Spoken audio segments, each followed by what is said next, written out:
FM 89.1, Radio Universidad. ¿Qué tal? Buenos días, ¿cómo les va? Bueno, preocupados, ¿no? Esto creo que no hay otra palabra porque ya se habla de colapso, ¿no?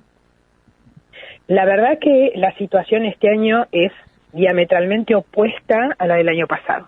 En una semana, 10 días, los números se incrementaron en una forma exponencial, que el año pasado eso no nos pasó, y eso hizo que ingresaran al hospital y a las terapias intensivas un número muchísimo mayor de pacientes en tan pocos días, siendo que estamos trabajando con las terapias intensivas no COVID, que ya venimos trabajando más o menos desde octubre del año pasado, o sea que se normalizó la actividad, porque bueno, ya veníamos trabajando, pero con menos ingresos de pacientes para tener las camas para los pacientes COVID.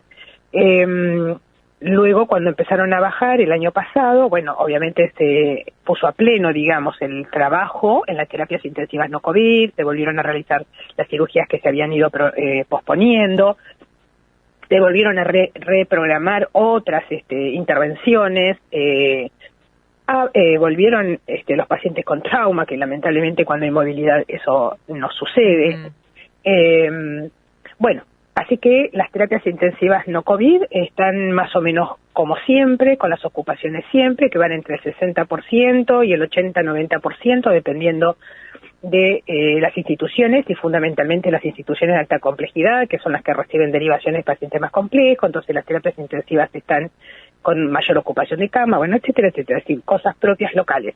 Y empezamos a ocupar las camas de terapia intensiva de las áreas no COVID, sea de las terapias intensivas no COVID o de aquellas áreas para de pacientes COVID, para aquellos pacientes COVID del año pasado, disculpe que hice una mezcolanza, empezaron a incrementarse los ingresos de pacientes COVID. Claro. Entonces, en estos momentos se está trabajando con 2 terapias intensivas, la terapia intensiva habitual, que está con la ocupación de camas habitual que cada institución tiene, y que también tienen ingresos de pacientes con patologías respiratorias que son COVID negativos, y el aumento de los pacientes en las terapias intensivas COVID. Y hay muchas instituciones en el AMBA y en otras provincias que ya están llegando al máximo de su ocupación. Sí, imagino que un poco lo que vos nos comentás, Rosa, tiene que ver con esto de evitar un poco que todas las unidades de terapia no lleguen a esta ocupación que se temía en su momento del 70%, con todos los esfuerzos puestos en esto, que a diferencia del año pasado, porque uno dice, a ver, el año pasado no teníamos vacuna, entonces se supone que todo tenía que saturar y explotar antes de tiempo. Ahora estamos en un momento en el que se supone que con la vacuna frenamos esto de tener que llegar a utilizar un respirador, porque puede que aquellos que estén vacunados, bueno, transiten la enfermedad de una manera más leve. Pero como decís vos, o sea, ahora con todo lo que se flexibilizó en cuanto a actividades, aperturas y demás, a ver, ya hay más gente que se va a hacer los controles, más gente que asiste al médico, más gente que necesita las camas para otras cuestiones que no tienen que ver solamente con el COVID. Antes escuchábamos la palabra de directores de hospitales que hacían referencia a esto y a las derivaciones, pero justamente a algo que nombraban era a las estrategias no utilizadas durante la primera ola, ¿no? ¿Qué cosas se tuvieron que poner en práctica y se tuvieron que sacar, digamos, del bolsillo que se tenían encajonadas el año pasado y no se llegaron a utilizar en esta segunda ola? La verdad que todo se tuvo que hacer rápido, y eso es preocupante, porque cuando las cosas se hacen muy rápido uno no tiene digamos la checklist de decir, bueno, voy completando esto, que fue lo que nos permitió el año pasado. Claro. El personal de salud es el mismo que está a cargo de las 2 terapias intensivas, y el personal de salud no se incrementó, el personal intensivista no se incrementó, porque bueno, no es posible hacerlo, ¿no? Necesita un tiempo para su formación, así que está sobresaturado.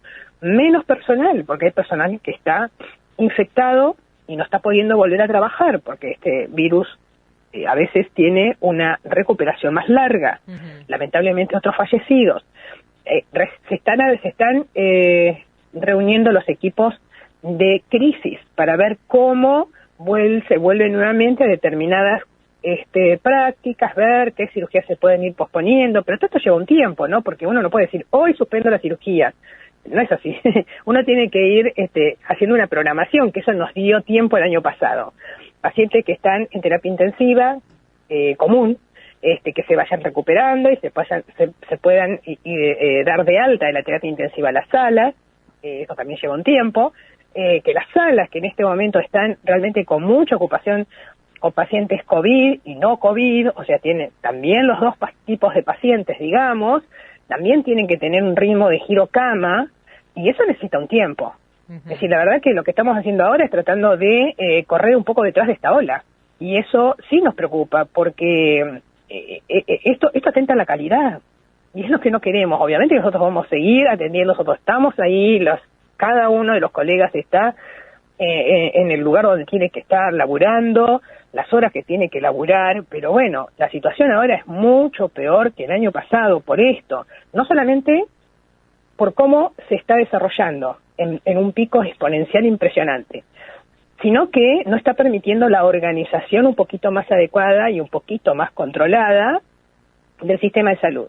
Y tercero, están ingresando pacientes jóvenes, menos de 60 años, de alrededor, algunos ya están diciendo menos de 50 años. La verdad que yo todavía exactamente las estadísticas, o sea, nosotros exactamente todavía las estadísticas no las tenemos, las estamos viendo de acuerdo a los datos que nos van pasando, pero sí estamos viendo que los pacientes que tienen alrededor de 50 años son los más. Y esos pacientes están ingresando a las terapias intensivas y con un requerimiento alto de un respirador, de alrededor del 70%.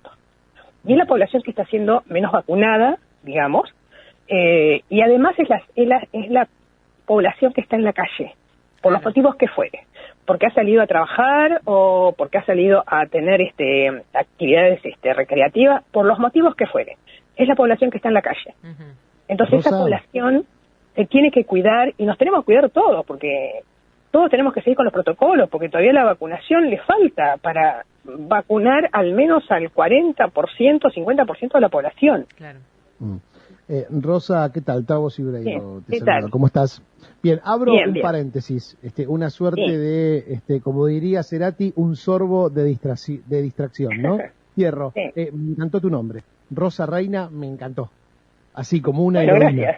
Gracias. Ay, no, por favor, lo más lejos de una heroína. Pero, digo, de hecho, lo estás haciendo hoy por hoy, teniendo en cuenta lo que describías y la garra que le están metiendo. Cierro el paréntesis de distracción, volvamos a esto que nos tiene tan preocupados, ¿no? Y preocupadas.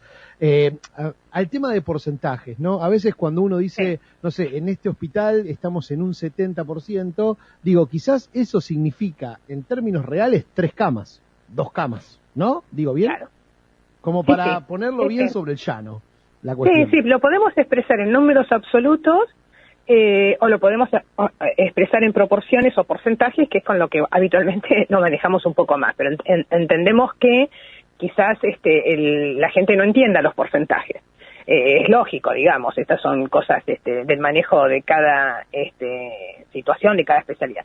Pero bueno, hay terapias intensivas, así, 100% es todas, es así, 100% no, todas. Claro, pero por ejemplo, mira, 70% puede ser eso, o sea, de 100 camas, 70 están ocupadas, ¿sí? O sea, le quedan 30, pero hay que ver esas 30 cómo están distribuidas, ¿sí? Porque hay otra cosa, si las terapias intensivas encima son las terapias intensivas que están en el área que se llama terapia intensiva. Después se empiezan a abrir camas fuera de esas áreas, que es lo que se está haciendo ahora, volver a abrir las camas en las áreas donde se habían dispuesto posibilidades de ampliación, ¿no? De que se puedan expandir. Pero el problema es que atrás de esa expansión tiene que haber personal que las pueda atender. Claro. Y eso es lo que está faltando. Sí, lo decíamos también eso, Rosa, que las camas son como en un número importante, pero que el personal también venía como muy cansado, viene, ¿no? Trabajando casi sin destajo.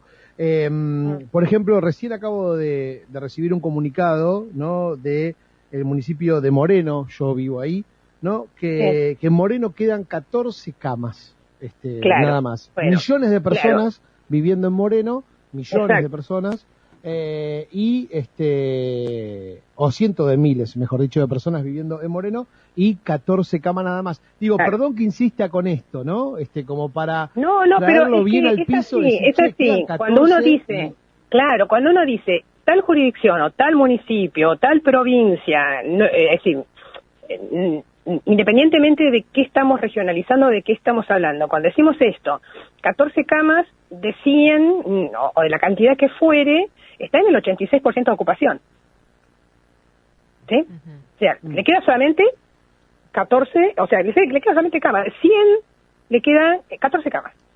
Si la quiere llamar así, pues lo podemos decir así. Hay lugares donde le quedan 10 camas, hay otro lugar donde le quedan 3 camas. Sí, y miles de Los contagios por porcentajes día, que ¿no?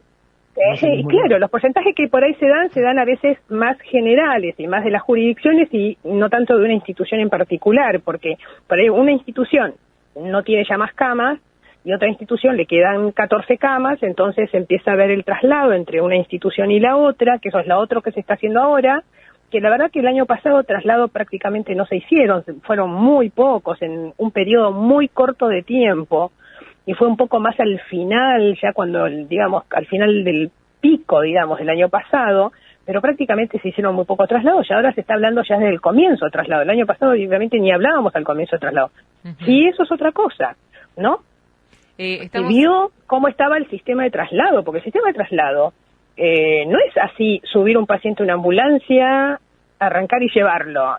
Es toda una logística. El paciente que está en terapia intensiva tiene que tener en la ambulancia un respirador que más o menos sea, no igual, pero sea aproximado al que estaba teniendo en la unidad de terapia intensiva donde estaba. Si está chocado y está con drogas para mantenerle la presión, tiene que tener bombas de infusión. Bueno, o sea, es toda una logística que también hay que tener. Ambulancia de alta complejidad, exactamente, con un médico adecuado, o sea, que tenga los conocimientos, si el paciente se descompensa durante el traslado, saber qué tiene que hacer. Bueno, o sea, la logística es altísima. Bueno, todo eso se está haciendo ahora en una semana. Y el año pasado tuvimos un poco más de tiempo. Estamos charlando con Rosa Reina, para aquellos que se van sumando a la transmisión, presidenta de la Sociedad Argentina de Terapia Intensiva. Te hago la última, Rosa, y tiene que ver con esto que vos remarcás constantemente desde que empezamos a hablar, el tiempo. El año pasado tuvieron tiempo, y esto quizás o tuvo que ver, me parece a mí, con el cierre temprano, cuando muchos habían cuestionado por qué las medidas se hacían con 2 muertos por día. Tuvo que ver con eso, me parece, el tiempo que tuvo el sistema de salud sanitario.